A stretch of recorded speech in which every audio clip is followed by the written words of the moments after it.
Eu recebi algumas mensagens nesses dias que nós temos refletido sobre Oséias e até trocado pelo telefone ideias com alguns amigos que se mostraram indignados com o comportamento da esposa de Oséias e, no caso de ontem, indignados com a imagem do filho, que recebeu todo o cuidado, todo o carinho do pai, e mesmo assim, quanto mais o pai se aproximava, mais ele se afastava. É de fato, talvez, um dos primeiros comportamentos que vem ao nosso encontro, né?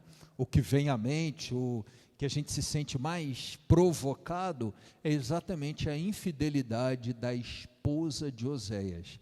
E, ao mesmo tempo, aquela aparente apatia de Oséias, que mesmo traído, vai lá ao encontro para se reconciliar com a esposa, a quem ele ofereceu tudo e ela devolveu a traição.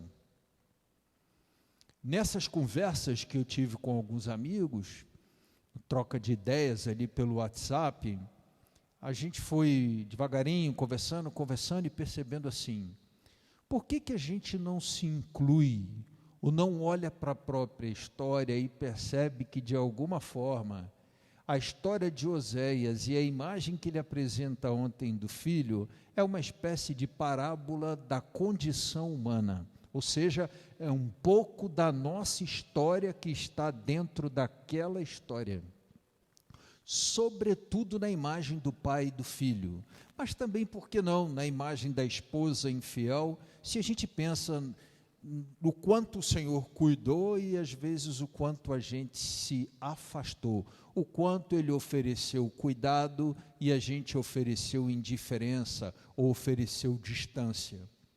De modo que a gente conclui hoje, essa semana com Oséias, um pouco sendo convidado a se colocar no lugar da esposa que trai e no lugar do filho que se afasta, no que diz respeito à nossa relação com o nosso Deus.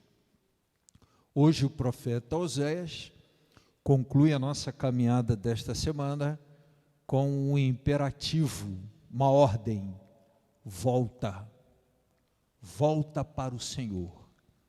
E ao mesmo tempo que ele faz um convite de volta, a gente fica sempre com muito receio, quando a gente ofendeu, né? Quando a gente se afastou, em fazer esse caminho de volta e pensar, será que eu vou ser recebido? Será que eu vou ser perdoado? Será que aquela pessoa que eu ofendi estará disposta a me receber de volta? E aí, mais uma vez, no convite do profeta Oséias, é o próprio Deus que diz assim, volta, porque eu vou te receber como se nada tivesse acontecido. Volta e traz no seu coração conclusões do tipo, o que eu busquei na Assíria não encontrei, estava aqui em Israel. O que eu busquei fora da minha casa, eu não encontrei, estava aqui nesse lugar que Deus preparou para mim. O que eu busquei nos Baals, os deuses da fecundidade, eu também não encontrei, porque estava exatamente aqui naquilo que o Senhor poderia me oferecer. E aí o texto ainda vai além, diz assim, eu vou te proteger, eu vou te guardar, eu vou continuar cuidando de você, como se não tivesse acontecido entre nós a traição no caso da esposa ou o desprezo no caso do filho. Ou seja, existe um grande convite na palavra de hoje a fazermos o nosso caminho de volta. Nós que sempre somos os que nos afastamos. O nosso Deus nos fez livres e não impede, mas está sempre ali aguardando o nosso retorno. E Ele se coloca sempre ali, à nossa espera. Não para por ocasião da nossa chegada dizer, bonito, hein? Como é que você fez uma coisa dessa comigo? Como é que você foi capaz disso? Como é que você foi capaz de aquilo? Como é que isso, como é que aquilo? O que talvez, por exemplo, alguém traído até pode receber o seu cônjuge vindo, né? a esposa ou o esposo, mas dizia, ó, agora as coisas vão ser nos meus termos assim, assim, assim, assim, sendo bastante duro, apresentando bastante condições, estalando o chicote no chão, né? Estalando o chicote. Mas é de uma outra forma que a coisa se apresenta ali, né? O Senhor diz assim, os mesmos vínculos, a mesma relação filial, paternal, esponsal, nada há de mudar. Isso é muito desafiante para a gente. Quem de nós, quando traído ou enganado, não fica com o famoso pezinho atrás, né? É a história que a gente traduz no ditado popular, que é meio antigo, mas quem tem mais de 40 vai conhecer, que diz que gato escaldado tem medo da água, não é isso? Todo mundo conhece, quem está aí de casa completou, mas o nosso Deus, que sabe tudo, hein? Às vezes até sabe que a gente está fazendo um retorno, mas que ali na frente pode acontecer ainda da gente, Ele recebe, Ele acolhe e nos convida a recomeçar. Eu lembro muito de São Francisco no fim da vida, que ali já no leito de morte dizia aos irmãos, né, que o acompanhavam já a obra franciscana, vamos recomeçar. Na ideia do volta também, eu fico sempre pensando que desde pequeno, né, a gente tem essa coisa de sair, né? Eu lembro que, por exemplo, a criança, se você deixar um portãozinho aberto, ela, puf, se ela anda há pouco tempo. E depois, quando vai ficando maiorzinho, 6, 7 anos, o sonho, pai, deixa eu ir sozinho na padaria. Eu lembro, quando eu fui sozinho na padaria pela primeira vez, eu cheguei em casa achando que eu tinha feito uma proeza. Fui sozinho na padaria, mais tarde eu descobri que meu pai foi me olhando por trás dos carros, assim, me vigiando, e que eu fui enganado, né? Mas era a proteção, o carinho, o cuidado dele. Mas eu me senti ali, cara, fui à padaria, né? Saí. Depois a gente insiste muito, deixa eu ir sozinho para a escola. Depois a gente quer conquistas maiores do tipo, deixa eu ir no centro de Bangu sozinho, deixa eu ir no centro de Campo Grande sozinho. A maiorzinho vem aquela coisa da praia, né? Deixa eu ir à praia, minha mãe nunca deixou.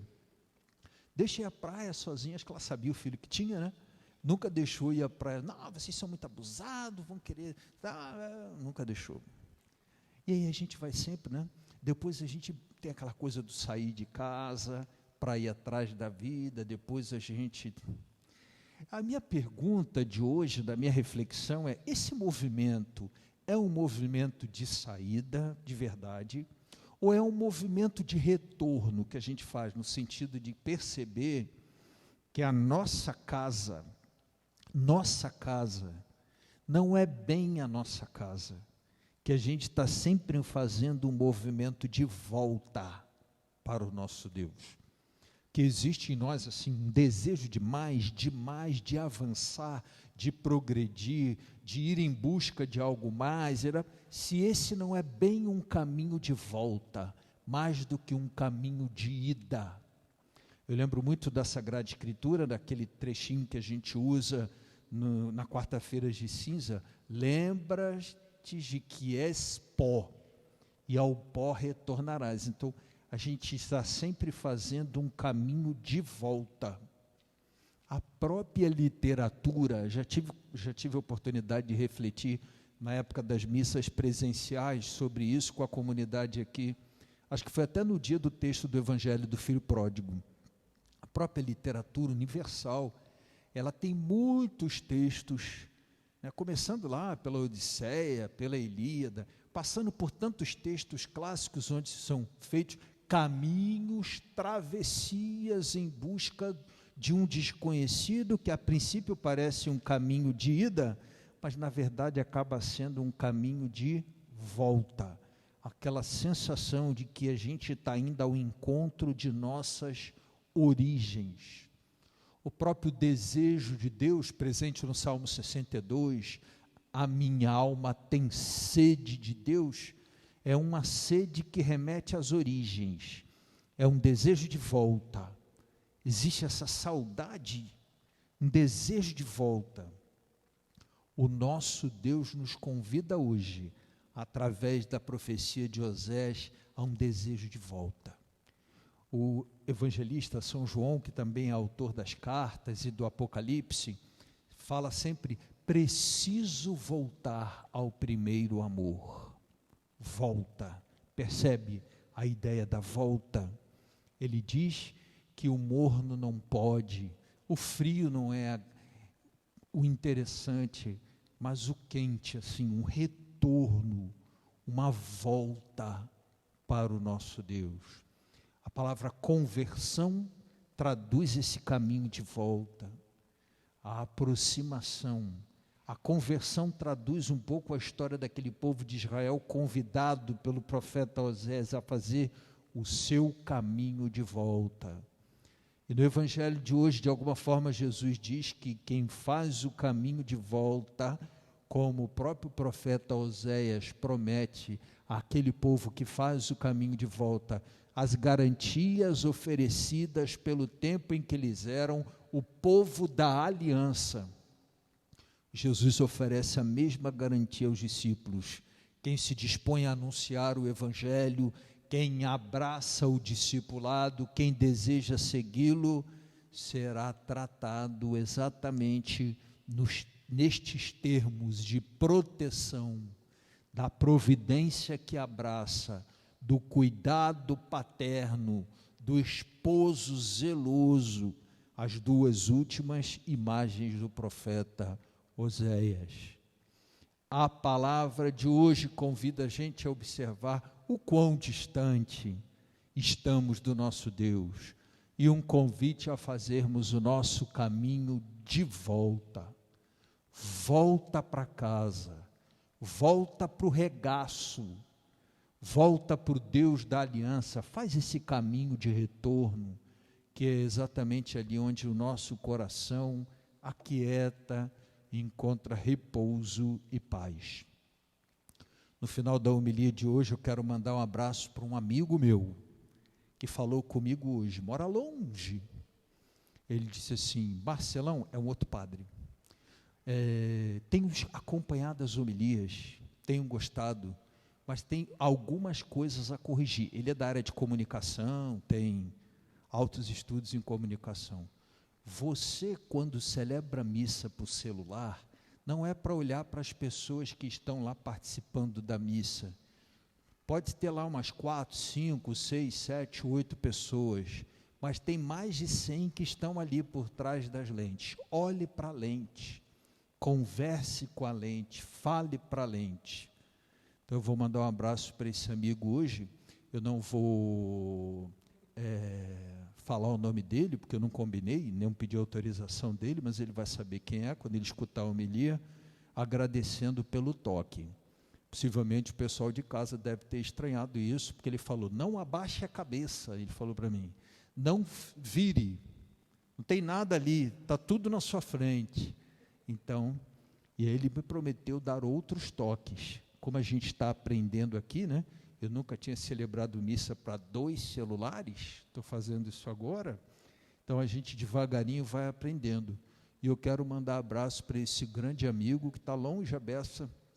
Que Deus abençoe você, seu trabalho, e pode mandar mais toques que a gente está aqui para melhorar. Que Deus nos abençoe no nosso caminho de volta. Vamos agora participar da nossa procissão, canto das ofertas, fazendo o nosso caminho de volta.